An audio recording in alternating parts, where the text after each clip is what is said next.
رات کو کسی بھی وقت قبلہ رخ ہو کے بیٹھ جایا کریں. پھر کیا کرنا ہے؟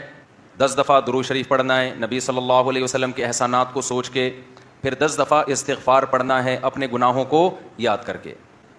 پھر اس کے بعد قبلہ رخ بیٹھ کے لا الہ الا اللہ کی ضرب لگانی ہے.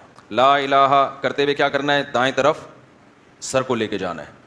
اور توجہ یہ کرنی ہے کہ دل سے لا الہ کا مطلب کوئی معبود نہیں, کوئی محبوب نہیں, کوئی بھی نہیں ہے.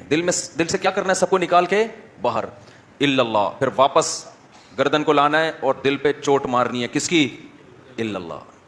لا الہ الا اللہ, لا الہ الا اللہ. کوئی نہیں ہے, صرف کون ہے؟ اللہ. خدا کی قسم لا الہ الا اللہ اگر آپ نے چند مہینے کر لیا اتنا فائدہ ہوگا کہ آپ کی زندگی تبدیل ہو جائے گی. اور جتنے نفسیاتی ڈاکٹر جو آپ کو مختلف قسم کی ڈپریشنوں کے علاج بتا رہے ہیں نا, سارے فیل ہیں اس کے سامنے. لیکن شیطان کرنے نہیں دیتا کام. 2 دن کریں گے صوفی بن کے بیٹھ جائیں گے, اس کے بعد